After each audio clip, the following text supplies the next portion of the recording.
Que a graça e a paz do Senhor Jesus seja abundante em sua vida, em seu coração.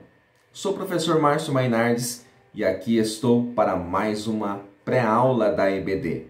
Primeiro trimestre de 2021 e nós estamos estudando o verdadeiro pentecostalismo. Chegamos já à lição de número 7, cultuando a Deus com liberdade e reverência. Olha só, não é inscrito no nosso canal ainda?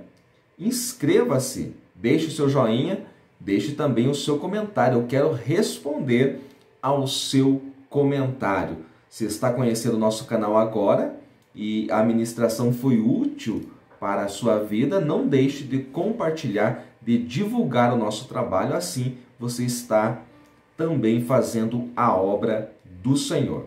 Lição de número 7, cultuando a Deus com liberdade e reverência. O nosso textuário é João 4:24. Deus é Espírito e importa que os que o adoram, o adorem em espírito e em verdade. A leitura bíblica em classe está na primeira carta de Paulo aos Coríntios, o capítulo de número 14 e os versículos 26 ao 32. Sempre no primeiro momento eu gosto de definir aí as palavras-chave da nossa lição, cultuando a Deus com liberdade e reverência. A primeira palavra, culto. Culto no grego é latreia, que vem do verbo latreu, que significa serviço, adoração, prestar culto, fazer um serviço religioso. Já no Antigo Testamento, no hebraico, a palavra é avodá, que significa trabalhar ou servir. Em síntese, cultuar é prestar um serviço a Deus. Tanto é que no inglês culto é service, é você fazer um serviço. Então identifica bem o que a pessoa vai fazer. Aqui no Brasil nós falamos que vamos para a igreja. Normalmente em outros países fala-se que vai-se para o serviço. E é interessante que aqui nós usamos essa expressão quando vamos para a empresa em que nós trabalhamos. Mas cultuar a Deus é sim prestar um serviço. Outra palavra que eu quero definir aqui é liberdade. Quando nós falamos que cultuamos a Deus com liberdade ou em liberdade, quer dizer que não é um ritual decorado, mas sim um serviço de amor que nasce no íntimo do adorador, que brota lá do fundo do coração deste adorador. Liberdade. O apóstolo Paulo diz na segunda carta aos Coríntios, o capítulo 3 e o versículo 17, que onde está o Espírito de Deus, e Espírito ali é com E maiúsculo, então está se referindo ao Espírito Santo. Onde está o Espírito Santo, aí há liberdade. No culto a Deus, nós estamos com a presença do Espírito Santo em nós e ele trabalha no corpo de Cristo. Por isso que esse ambiente é um ambiente de liberdade. Outra palavra-chave no título da nossa lição é reverência. Reverência, nas línguas originais, fala de inclinar-se, fala de respeito, fala de dignidade, de reconhecer a majestade e a santidade divina. Um versículo que eu quero compartilhar aqui com vocês nesta pré-aula, que vai corroborar com esta tese, é Eclesiastes, capítulo 5 e o versículo 1. Guarda o teu pé quando entrares na casa de Deus, porque chegar-se para ouvir é melhor do que oferecer sacrifícios de tolos, pois não sabem que fazem o mal. Já no Antigo Testamento, o sábio Salomão, no final da sua vida, ao escrever Eclesiastes, ele fala aqui da reverência quando as pessoas se colocavam diante de Deus. E no culto nós estamos diante do Todo-Poderoso, então é necessário ter sim reverência. O culto. Anota essa, ó. A vida cristã deve ser um culto a Deus. Isto quer dizer que o culto transcende local e horário. É comum nós falarmos do culto, aquele culto coletivo, quando estamos no templo, seja no sábado, no domingo ou em qualquer outro dia da semana. Mas a vida cristã deve ser um culto a Deus. O teu comportamento, seja no trabalho, na faculdade, no banco, onde você estiver na cidade, as pessoas, ao terem um relacionamento com você, devem ver uma diferença, porque a tua vida é um culto a Deus. Todavia, as reuniões no templo são o nosso culto coletivo, onde adoramos como o corpo de Cristo. De maneira nenhuma, este professor aqui está falando que você não precisa estar nas reuniões coletivas da igreja, no culto público da igreja. De maneira nenhuma. Eu estou dizendo que a minha e a sua vida é um culto a Deus 24 horas por dia. Você não pode estar 24 horas no templo cantando, pregando, orando, porque você tem as suas atividades. E onde você estiver, a tua vida deve ser um culto a Deus. Aí, quando você vai para o culto coletivo, vai ali se evidenciar aquilo que você vive com Deus na individualidade. E isto é algo muito sublime. Quando as pessoas não entendem essa questão do culto, que o culto deve ser uma vida e não 1h30, e não em um dia específico, as pessoas acabam fazendo perguntas semelhantes à da mulher samaritana, que ela perguntou para Jesus. O nosso textuário aqui é João 4:24, né? Mas João 4:20, ela diz assim: nós adoramos nesse monte, e nós dizemos que é aqui neste monte que devemos adorar, mas vocês dizem que se deve adorar em Jerusalém. Afinal de contas, onde se deve adorar? No Monte Gerizim ou em Jerusalém? Pergunta da mulher samaritana. E aí Jesus vai responder que, na verdade, o que o Pai procura são adoradores que o adorem em espírito e em verdade. É isso que o Pai está procurando neste tempo. E por que a mulher faz aquela pergunta? Porque ela acha que o lugar geográfico é mais importante do que a essência. A essência é tudo. O que há no teu e no meu coração, isto sim é o que importa. E claro, cultuamos a Deus coletivamente, mas a nossa vida individual também é um culto.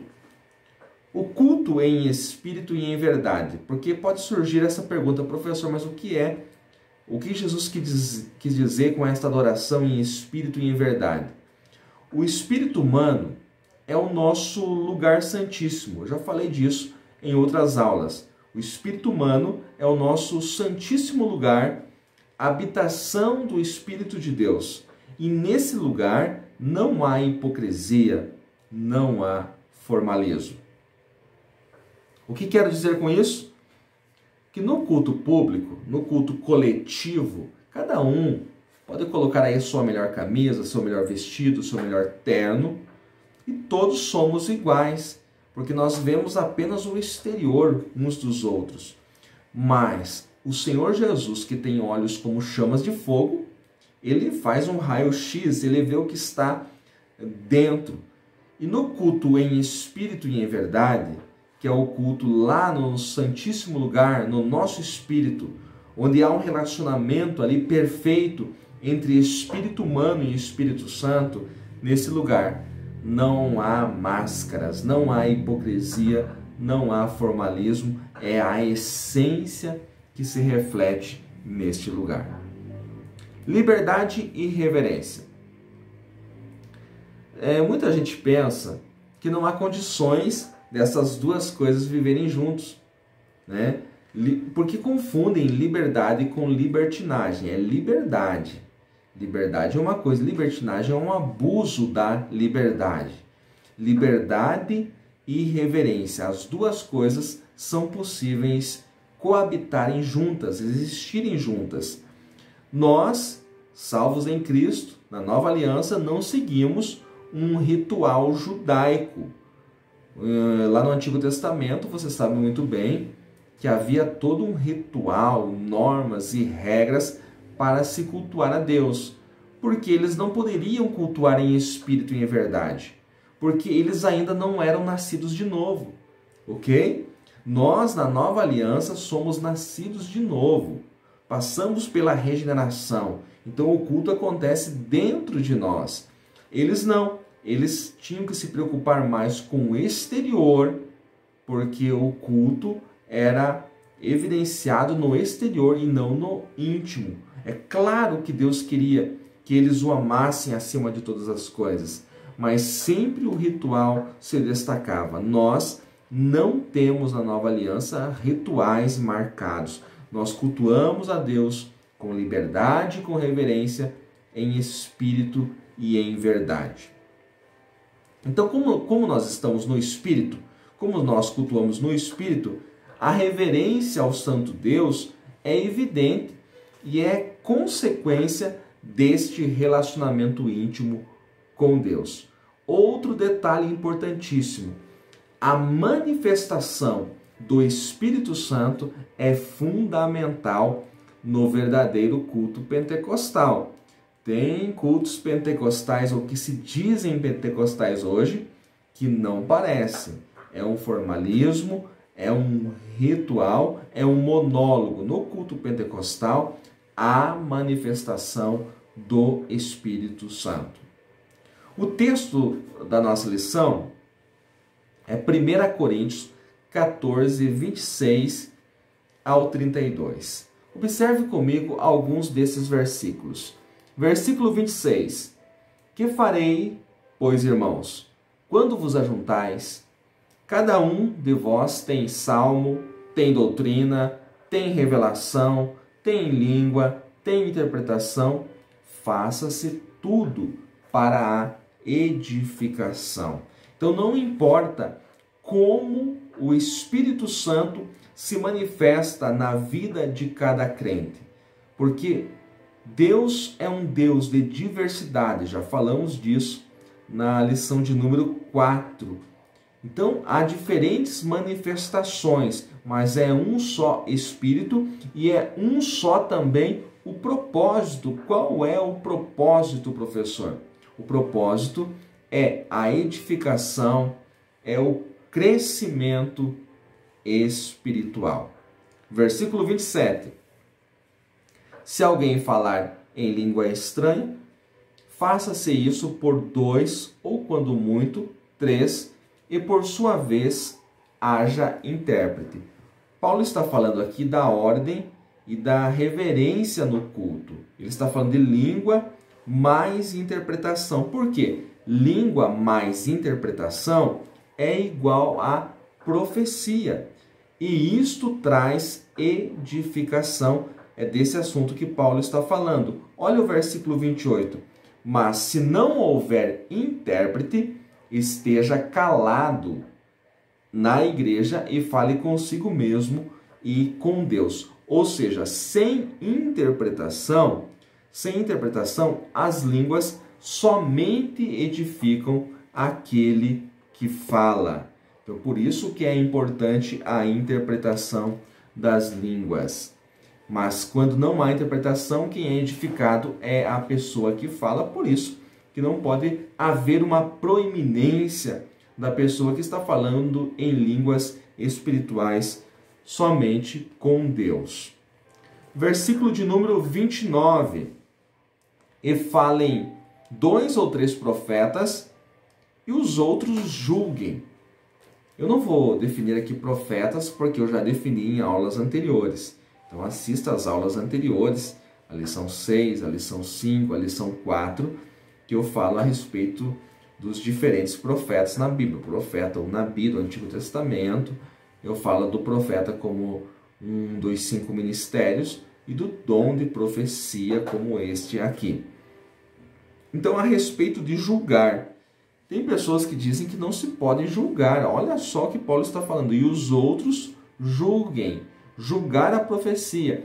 Mas para fazer isso é necessário o discernimento de espíritos. É necessário que nós tenhamos o dom de discernimento para que possamos julgar as profecias. Versículo 30. Mas se a outro que estiver assentado for revelada alguma coisa, cale-se o primeiro.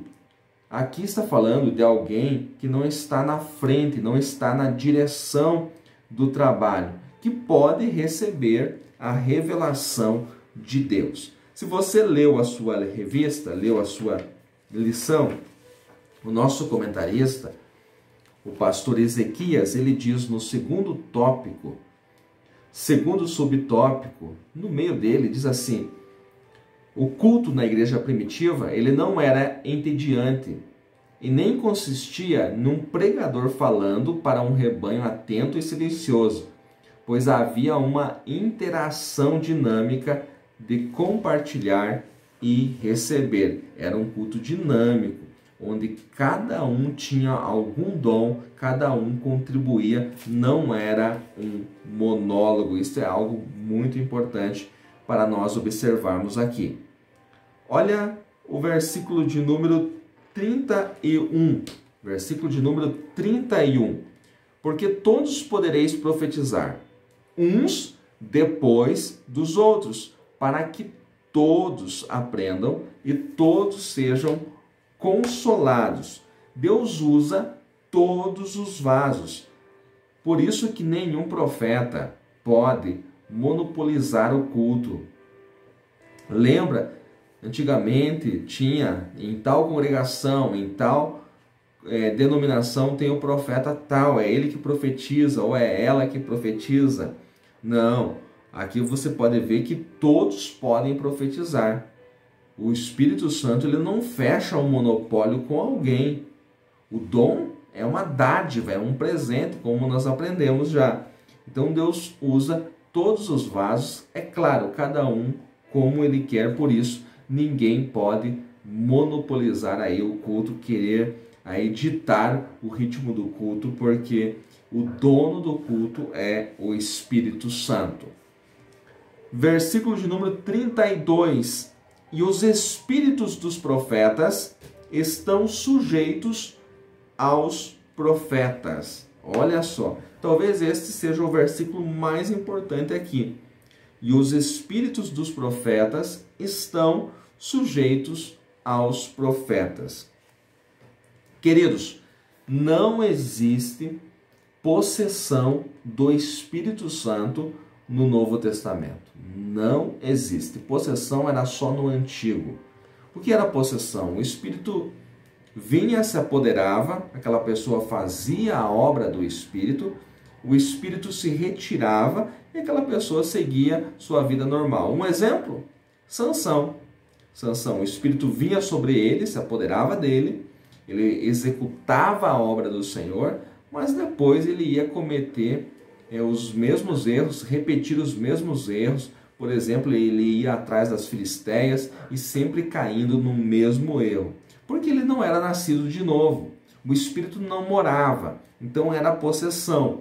No Novo Testamento, na Nova Aliança, não há possessão do Espírito Santo na vida do salvo.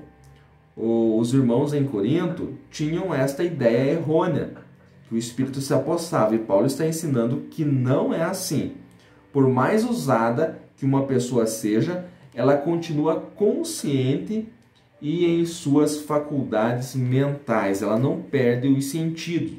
Então, antigamente, as pessoas caíam, quebravam o banco, faziam cada coisa e diziam que estavam possessas do Espírito Santo a ponto de não verem nada. É claro que há exemplos na Bíblia de arrebatamento de espírito, mas isso é outro assunto, é outra coisa. Quando a pessoa está sendo usada pelo Espírito Santo, ela continua com as suas faculdades mentais normalmente. Então ela está vendo, ela tem ciência do que está acontecendo. É isso que Paulo está falando aqui a respeito do Espírito que é sujeito ao profeta. Ninguém fica maluco, ninguém fica em êxtase e por muito tempo, o movimento pentecostal foi motivo de chacota, de falácias, porque algumas pessoas não entendem que o Espírito Santo, na vida do crente, por mais cheio que ele esteja, ele é sujeito ao profeta, é sujeito ao crente. Ele não faz esse tipo de escândalos. Então, não há possessão no Novo Testamento. O Espírito Santo atua em conjunto com o ser humano.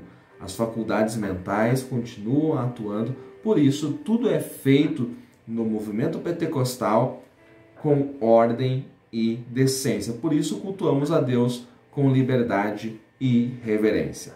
Meus queridos, você que esteve comigo até aqui, que Deus lhe abençoe grandemente. Foi bom para você? Gostou? Então compartilha. Fala aí para os irmãos da sua igreja, divulga nos grupos da sua igreja aí as pré-aulas do professor Márcio. Ore por nós e seja ricamente abençoado e que você tenha uma aula muito frutífera em nome de Jesus.